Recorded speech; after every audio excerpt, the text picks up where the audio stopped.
Was really good. We back with the boxing clinic and more. And the homies in the championship rounds on Facebook gave me an excellent video idea. And I'm sitting right here with my dog sitting here asleep. If you hear him snoring, I guess he had a long, tough day. Shout out to the homie, you know, my dog Miles. But yeah, we back talking some real trail boxing talk, you know, early morning grind, I would guess you would say. And he came up with a hypothetical. Now, Michael Collins came out today and said in the boxing scene, there's no need to worry about Pacquiao and Matisse not happening.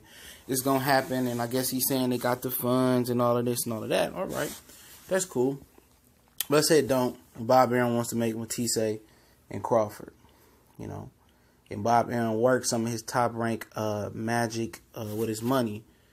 And if, you know, Top Rank could convince, if he can convince the WBA, and Oscar De La Hoya as well, can convince the WBA to strip Keith Thurman and make this fight for the Super WBA Championship belt, that's a way Crawford can become unified champion. And also, it can cut out Keith Thurman as a barricade from stopping Spence and Crawford from fighting. And we know these sanctioned belt bodies are mostly corrupt, and IBF being the strictest one. I think the WBA is one of the original belts. But why wouldn't it make more sense? Wouldn't the WBA want their belt to be in the hands of the future and Terence Crawford? The hands of a guy that's making $3 million a fight? That's 3% of that. When you got 3% of Keith Thurman, you know, that's not making nothing. So wouldn't it be smart for the WBA if Matisse and Pacquiao, you know, don't happen, or if Matisse beat Pacquiao, Matisse can come fight Crawford in October, you know, whichever way helps, to strip Keith Thurman, especially if he doesn't fight in September and he pushes it back again, where they can strip Keith Thurman now, and you know, if Pacquiao and Matisse don't happen, they can make this fight, Crawford and Matisse, for the Super WBA Championship belt. Now, I know Crawford hosts the WBO Championship, so they would have to upgrade Matisse to Super Champion. And they can do that. They can upgrade him to Super Champion. He can fight Terence Crawford, and they can fight for the Super Championship belt. Because Keith Thurman is being inactive, and the point of having a Super WBA Championship belt is to be able to unify. You know, the Super WBA Championship belt doesn't have a mandatory, because it gives the champion, it promotes, you know, it promotes unifications. It gives the champion ability not to be stopped by mandatories, but to be able to unify and try to get all the belts in. The WBA is trying to make it easier for that to happen. Okay? And for Matisse, you know, it'll be a good thing for him, because if he fights Crawford with the regular WBA belt, he's going to have to drop it like Lamont Peterson did. Because you can't unify with that trinket belt. It's not a real belt. It's a regular WBA belt. Now, you know, every now and again, the WBA will kind of, you know, mandate the regular WBA champion fighting the Super WBA champion. You've seen that happen with Danny Jacobs and Triple G. Somebody tried to tell him, well, you know, Danny Jacobs was a Super WBA champion and Triple G was a regular WBA champion. I told that idiot, like, you was a retard. Triple G was a Super champion. Remember, Triple G was the intern WBA champion first. People forget that he won that in Germany, I believe, or something like that. And eventually, you know, he went from regular to Super WBA champion, however that happened. But, like I said, the purpose of the Super WBA champion, you know, is to unify.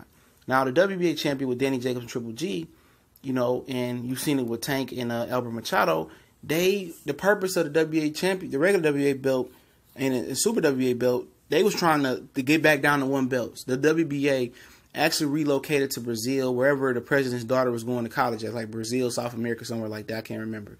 Somewhere in that area. They relocated, and then they wanted to stop the two belts in the division, so they wanted to go down to one belt per division. And that's why the Super Featherweight Championship with Albert Machado, when he was just the one super champion, it was no regular champion, and how they made Tank and Jesus Cuellar the Super WBA champion, and they downgraded Machado to the regular WBA champion. The reason that all happened is because the WBA was taking away the regular WBA belt each division. So when Danny lost to Triple G, the regular WBA shouldn't have came back, but it did, because they wanted that money. They getting 6%. So they're getting 3% when a regular champion fight. They're probably getting 3% when they are getting 3% when a super champion fight. So it's about business, it's about money, and just show you how money hungry the WBA is. And I like the idea of the super WBA champ, kinda, because it promotes unification. It doesn't stop. It doesn't stop good fights. It doesn't give you a BS mandatory. But if Matisse and Pacquiao don't happen, and if Bob Arum and Oscar De La Hoya can go to the WBA and get them to strip Keith Thurman, especially if this fight don't happen, strip Keith Thurman, upgrade Matisse to super champion, and get that belt into Terence Crawford's hands, that takes a huge block out of Crawford and Spence fighting. You remove Keith Thurman from the situation altogether. Because if Danny and Sean Porter fight Errol Spence next, before Keith Thurman is ready to come back and fight for the WBC championship belt, and Earl gets that belt, I guarantee you Keith Thurman ain't going to want to fight Errol Spence. So instead of getting Crawford and Spence in 2020, like Spence is saying, because he want to fight Danny, Sean winner, and then Keith Thurman should be ready by then, you took Keith Thurman right out the game.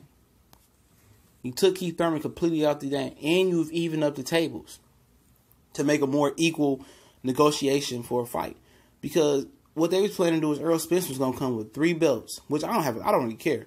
As long as he get them 3 belts and this fight happen as soon as possible, I'm cool with it. I'm not with the marinating, okay? Everybody knows that. It's been listening. But if Spence if Spence wanted to come with all 3 belts, the WBA, the WBC, the WBC, and the IBF, he was going to be the A side, but he wouldn't go to top rank. But him bringing 3 belts to the table, that's a 60-40 split. At least a 60-40 split in his favor. It wasn't no 50-50 like top rank and Bob Arum. So it's a 50-50 fight. No, the dude that's bringing the 3 belts to the table, similar to Wilder and Joshua, that dude deserved at least 60-40. And plus Terence Crawford bringing the worst belt to the table in the WBO. In 2006, it wasn't even required until 2006. It wasn't even required that the WBO be part of Undisputed. A lot of people don't know that. It's never been an undisputed welterweight champion that held the WBO. But let me know what y'all think about this, man. What do y'all think about this whole situation? Are you guys for Matisse being upgraded to super champion and him and Crawford fighting? If the Pacquiao fight don't happen, him and Crawford fighting, Crawford being the WBO and the WBA champion, and then eventually Errol Spence hawking down Danny and Sean. Are y'all for that or not? But it's just the idea that it could happen, and we've seen stranger and funkier things happen with money and sanctioning bodies. But appreciate you guys for listening. It's the Boxing Clinic and more. Don't forget, we on Facebook, Instagram, Twitter. Click the drop-down box in the description. All that's there if you want to donate. PayPal link is there as well, too. Definitely appreciate it.